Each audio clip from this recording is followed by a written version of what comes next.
Dokter, tolong dokter. Itu suara siapa? Tentu saja, dini hari seperti ini tidak baik pergi keluar rumah. Hah? Apa? Ada yang melahirkan? Ya, melahirkan memang tidak mengenal waktu. Ia bisa datang kapan saja. Sama halnya seperti kematian. Hah? Mengapa aku melantur menyebut kematian? Sudah 3 tahun di sini, puskesmas ini menjadi saksi bahwa kematian dan kelahiran itu tidak pernah adil.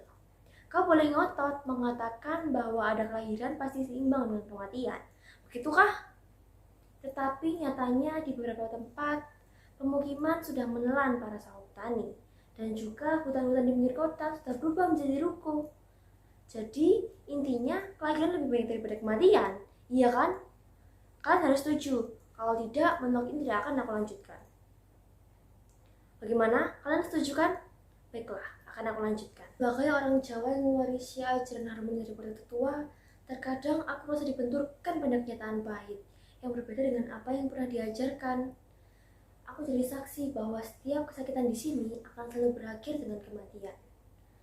Terkadang aku merasa gagal menjadi seorang dokter. Setidaknya aku bisa menjadi pencegah kematian.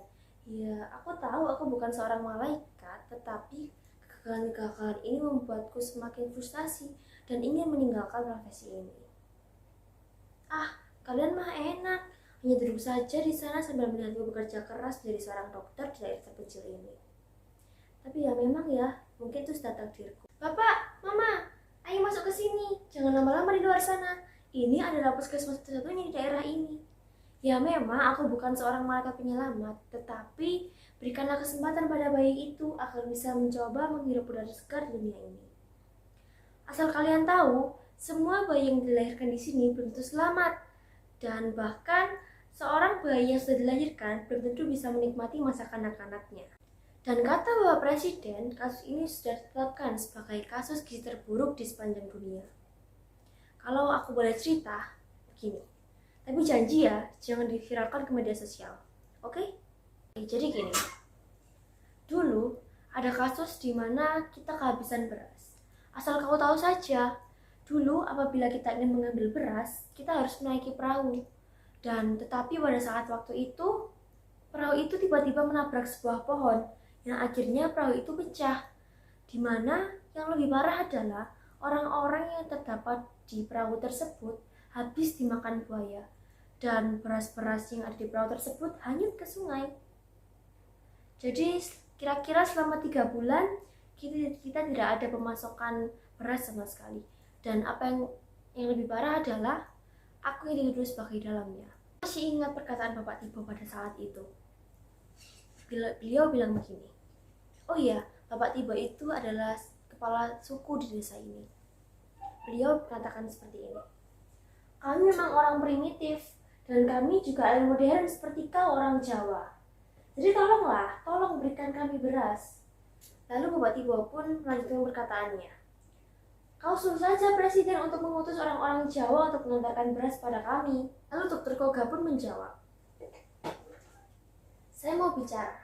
Mohon maaf Bapak Tibo, tapi Dr. Hayu ini diutus ke desa kita untuk mengobati anak-anak yang sakit. Iya kan? Dan Dr. Hayu ini juga membantu proses lahiran anak-anak kita. Iya kan? Dr. Rahayu ini bekerja di sini dengan sukarela tanpa dipungut biaya apapun. Lalu hubungannya apa dengan beras? Tapi Bapak Tibo memotong. Enak saja kau bilang begitu. Dulu ada orang Jawa di sini dan dia dengan baik hati memberikan kita beras. Nah, Dr. Rahayu ini kan juga orang Jawa. Jadi bisa dong Dr. Rahayu ini memberikan kita beras? Bukan begitu Bapak Tibo.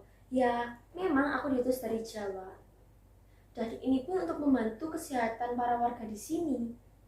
Ya, walaupun dengan menggunakan obat-obatan saja. Tetapi kalau saya boleh usul, bagaimana kalau sementara waktu kita makan sagu saja? Bapak Tibo pun menjawab, enak saja kamu bilang begitu. Dulu ada orang Jawa datang ke sini, dan dia mengatakan bahwa apabila kamu tidak ingin menjadi orang primitif dan ingin menjadi orang modern, kamu harus makan beras dan kamu harus berhenti makan sagu. Karena memakan sagu itu bisa menambah penderitaan. Lalu aku pun menjawab, begini Bapak Tibo, menjadi orang modern tidak harus selalu makan beras. Buktinya, lihat saja orang Belanda. Orang Belanda memakan roti. Ya, walaupun rotinya terbuat dari gandum, tetapi mengapa harus gandum? Karena sumber daya alam di sana, sumber daya alam mereka yang melimpah di sana adalah gandum. Nah, sekarang kita di sini, sumber daya alam kita yang melimpah adalah sagu. Jadi, mengapa kita tidak memakan sagu saja? Ya, kami memang ke hutan, tetapi pada saat kami sampai di hutan, kami semua kaget. Karena hamparan yang dulunya dipenuhi dengan sagu, sekarang menjadi hamparan luas yang hanya dipenuhi dengan sawit. Dan tanpa berkata apapun, mereka kembali memeluk Allah. Hah? Melahirkan? Kenapa tadi tidak masuk saja? Ayo sini masuk. Aku merasa gagal menjadi seorang dokter. Ya, bagaimana? Aku dikirimkan di sini, tetapi kasus gizi buruk tetap ada di sini. Lalu, apa guna aku berada di sini? Tetapi pada waktu itu ada transmigran Bali yang datang ke sini untuk berobat di puskesmas ini. Tetapi dia hanya mengatakan sepatah dua kata saja. Tetapi sepatah dua kata tersebut yang membuatku berpikir semalaman. Dia mengatakan begini, hidup itu harus selalu menanam, tidak bisa langsung memetik. Kata-kata itu yang membuatku berpikir semalaman. Ya, aku tahu Bapak Tipo tidak sependapat denganku. Ya, mau bagaimana lagi? Tetapi di ujung penderitaan, hanya kebersamaanlah yang dapat memecahkan semua masalah ini. Lalu Bapak Tibo pun menghampiriku. Rahayu, aku kaget. Mengapa beliau memanggilku? Lalu Bapak Tibo bilang seperti ini. Masih untung kami memiliki seorang dokter di daerah terpencil seperti ini. Maka dari itu, saya berikan ubi ini untuk dokter. Saya tahu dokter sudah lama tidak makan beras, tapi setidaknya tolong makan ubi ini.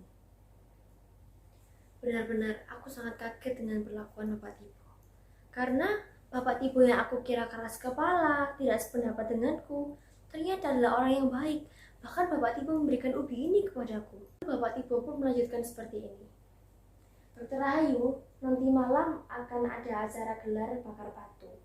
Saya mohon Dokter Rahayu bisa datang ya ke acara tersebut. Bapak Tibo tidak memberikanku kesempatan untuk menjawab, dan beliau langsung pergi meninggalkanku. Aku terpaku di halaman puskesmas. Aku yang mengira Bapak Tibo itu adalah orang yang keras kepala, tidak sependapat denganku, ternyata adalah orang yang menyimpan kebaikan untukku. Lalu pada saat di acara tersebut, Bapak Tibo pun mengatakan seperti ini. Tenang dokter, saya tahu kamu adalah seorang muslim dan kami tidak memakan babi itu. Kami hanya membakar daun dan juga ubi. Aku bertanya-tanya pada Bapak Tibo. Pak Tibo, dari mana Anda mendapatkan semua ubi ini? Tetapi beliau tidak segera menjawab dan meninggalkan aku sendirian lagi. Pada saat aku sudah dikerumuni oleh semua warga, Bapak Tibo pun mengatakan seperti ini. Dokter Rahayu, kenalkan, ini adalah orang yang kami selamatkan dari kelaparan. Oh, jadi Bapak yang memberikan ubi sebanyak ini ke kami semua? Ya, saya menanam ubi di Papua. Dan saya juga membagikan ubi-ubi ini untuk warga Indonesia. Sekian, kalian maknai saja sendiri apa maksud dari Bapak kepala suku itu.